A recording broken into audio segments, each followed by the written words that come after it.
Hi, this is Jim from Labelle Lubricants. We've been making lubricants for the model industry since 1975. Today I want to show you some of the reasons why there's many different lubricants in the Labelle line. Many years ago, there was only two fluids you put into your automobile, gasoline and motor oil. You use basically the same motor oil almost for every vehicle.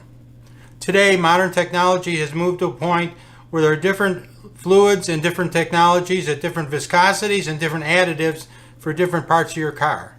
You've got a basic motor oil that comes in different weights. It varies per vehicle. You've got power steering fluid, which is also used in the engine compartment. And you've got transmission fluid. All of these have different viscosities and different additives for their intended purpose. Just for fun, this is an original package from 1975 of the first Labelle product when we were located in Bensenville, Illinois. At that point, we also were a one-product company, and we sold the same product basically for all model railroads and all scales. But things have changed with Labelle as well as the rest of the industry. Let me show you how. Just as with the automobile industry, Labelle has evolved over the years from a one-product line into a varied product line. But each product has its own specific uses, needs, viscosity, and additives for its intended purpose. You can see the full details on our website for each product. The 102 is almost a liquid grease. The 106 is a true grease. The 107 is our most popular item and used for HO and larger scale models. The 108 is for N and Z scale models and has a different viscosity than the 107.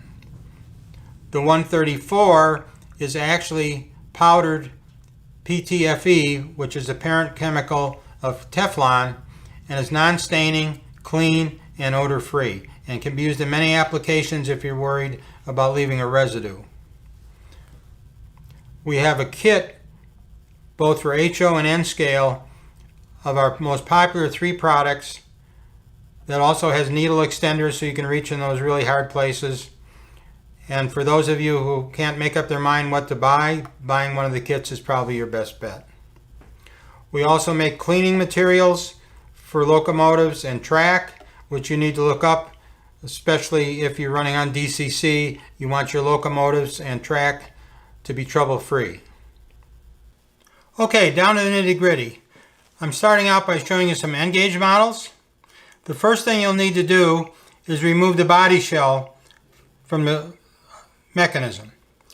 Depending on how dirty the model is, depends on how far you have to break it down. If you're not sure how the model comes apart, then refer to the original manufacturer's website to get an exploded view to find out where all the tabs, screws, or other reasons the body is attached to the mechanism so you don't break them during disassembly and then cannot get the model back together again. There's three common components to every locomotive, no matter if it's a diesel or steam. Number one is a high-speed motor. Usually runs at about 15 to 18,000 RPM. The second part is a gear train of some kind that reduces that speed somewhat, and by the use of worm gears, transmit them to power trucks or whatever that further reduces through a gear set the speed so you can control them at very slow speeds that you guys like for DCC. Now, for the basic motors, we recommend the 102, which is actually a very thin grease. You just need to put a drop or so on each end of the motor shaft, and I'll show you over here what it looks like. That's all you need, and you can probably hardly see it because as the motor spins, the grease will work its way into the powertrain and into the motor itself. And it's fine. All our greases are both plastic compatible and dielectric, which means that if any of the grease gets on the motor components, it will not harm them at all. The second part is with the worm gears.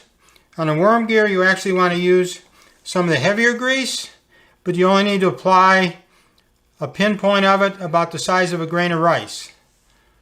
Again, you maybe find it hard to see, but that's all you have to use. Because again, as this gear train starts working, it will spread the grease further down into the gear train to where it matches with other gears and eventually work out. You should notice an improvement almost immediately once you get it reassembled, but even as you run the locomotive for half an hour or an hour, you'll even see further improvement in its operation as the grease gets spread further and deeper into the mechanism. Now, if you have one of the older locomotives that has exposed gearboxes, we do not recommend using the grease at all. We only recommend using the 102. The reason for that is that if you put grease here, the grease is very tacky. It's going to pick up any debris you have along the railroad track, pet hair, and things like that. Scenic material like lichen or some of the strew material they use for grass, and get into the mechanism, clog it, and it won't run very well at all. The oil is light enough that it will not attract so much of the dirt and debris, but it will attract some. So any locomotive with exposed gearboxes have to be cleaned and lubricated much more often than one with enclosed gearboxes. Steam locomotives offer a little bit of a challenge, but they're very similar. The first thing you have to do is take off the boiler shell so you can get at the mechanism. Again, you have to go to the manufacturer's assembly sheets to figure out how to do that. Then what you need to do, same process. On the motors, you use some of the 102. On any of the gear trains underneath, where you have the driver sets, use the 106. Again, once you let the engine run for a while, it will work better and better over time. You'll notice even a noise difference on it. On a steam engine, the valve gear also needs to be lubricated. That's something many people ignore or overlook or don't think about. The reason for that is there's a lot of friction caused here with all these moving parts. We recommend 108. Put a few drops of that again.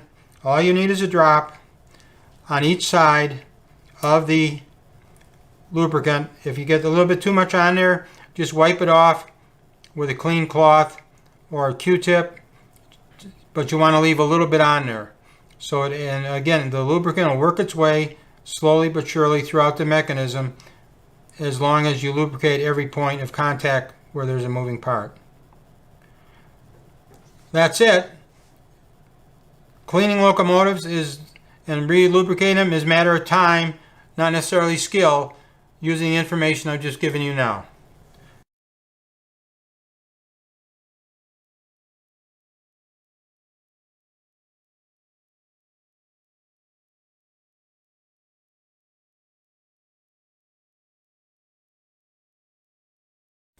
Cleaning and lubricating HO locomotives is very similar to the N scale that we just talked about. All locomotives have three components. They have a gearbox with transfer gears in it. They have the motor mechanism, and they have transfer gears of some kind in the top of the gearboxes. The first thing you have to do is remove the body shells. You'll have to go to the manufacturer's website and see if they have exploded drawings on how to do that. Some of the old models may not. But anyway, you've got to figure out how to take the body shell off without breaking any plastic tabs or screw-mounted tabs or some other fancy way that manufacturers came up with to mount the body shell. Because you'll need that to reassemble them. In some cases, if you break the body tabs, you'll never be able to get the body shell to sit squarely on the frame again. Anyway, the first thing you need to do is lubricate the motors. The motors, I would use the 102 liquid grease and just put a dab on each end of the motors, on both ends of the flywheel and down in here, so that as the motor starts spinning, the liquid grease will work its way into the motor bearings and motor sleeves. The second thing you need to do is any of the gearboxes where you can get at them. Some are exposed, some are enclosed. You can use some of the 106 grease and you just put a couple of drops on it, like I'm going to show you over here. That's only about the size of a couple grains of rice. Then once the model is assembled again and you let it travel down the track, the grease will work its way into the other parts of the gear train. More grease doesn't help. You're better to apply the grease once or twice over a period of, say, an hour, and let the grease migrate its way throughout the gear train. Over-greasing can cause more problems like picking up pet hair, lint, everything else, because the liquid grease is tacky. Okay, now we move on to some steam engines here. It's the same issue again, that the motor, you should lubricate with the 102 liquid grease. Inside the gear train, inside where the gears are, you need to use the 106. And we also recommend for areas like the valve gear that you use the 107, a point on each moving part of the valve gear, because there's a lot of friction created by the valve gear and a lot of people don't realize that. Also, the ends of the wheels that fit into side frames where they're rubbing together, you need to also use a little dab of the 106 on each end of the axles so they run smoothly and reduce the friction. The same would go on the diesels. You need a dab of the 107 on each end of the wheel sets where they run into the side frames. Other than that, if you have a model that has more parts than I'm showing here, our motto is, if it moves, lube it. Another couple of areas that people almost totally overlook when it comes to lubricating on a model railroad layout are the switches, because switches move, of course, and if you have them controlled with DCC motors, they should be totally clean of debris and be lubricated so both the motor and the switch points can turn freely. As a quick aside, we had one guy that kept complaining about his locomotives derailing at a certain switch all the time, and he eventually figured out it was a small fur ball from one of his cats that had lodged between the switch points and the thing, and that was causing his derailments. Anyway, all you need to do is put, again, recommended we make special lubes for switch points, etc. The smaller scales, 112, the larger scales, 113. There's a slight difference in the viscosity of these greases. Anyway, you just put a couple of drops on here, and by a drop I do mean a drop. You don't need more than a drop. You need to put them on both sides where they're moving, and the same if your switch machine is mounted underneath the layout, you need to also put that under the layout. You also need to lubricate, if you're using operating couplers, you need to lubricate the couplers because they have a jaw that moves back and forth, and they can become fouled and not work properly. So no matter what scale trains you're using, you need to give them a dab of oil in the knuckle area where the parts work together. I also wanted to point out in this short video that when you're lubricating and cleaning locomotives, the procedure for the large narrow scale trains or larger trains like Lionel and LGB would all follow the same procedure as I showed you in the earlier things about taking them apart and lubricating. Again, you go back to the manufacturer for instructions on how to take them apart before you clean and lubricate them.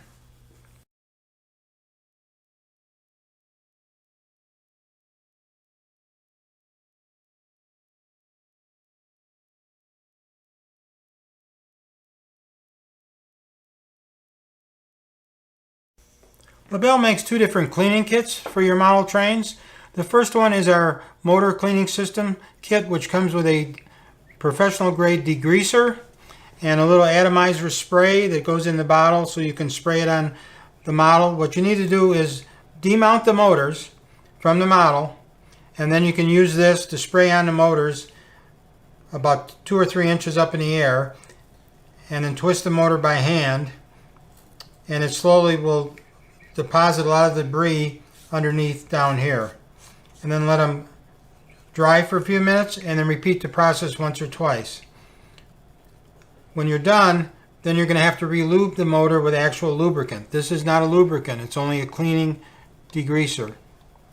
Now, this is a little bit smelly, so we suggest you do it outside, or if you have to do it inside, use some clean plastic material that you can throw away, or some cardboard that when you're done using it you can throw away. Otherwise your workbench is going to smell for a couple of weeks and you won't be happy with that fact. But it is great stuff. It's professional grade, and it'll work on your older models, or maybe some used models you bought at a flea market or yard sale. The second item is our 105 track cleaner.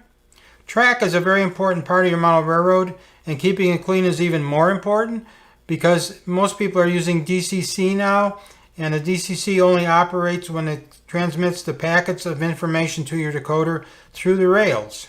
And if the rails are dirty or not connected properly, you're going to get broken connections in that packet, and the decoder is going to get confused and going to do strange things. So you need to keep the track clean. We have a cleaning system here that's both a cleaner and a lubricant built into one, so that if you clean the rails to begin with, and I just cleaned these rails in an earlier take where I made a couple of verbal mumble jumble, so we had to redo it.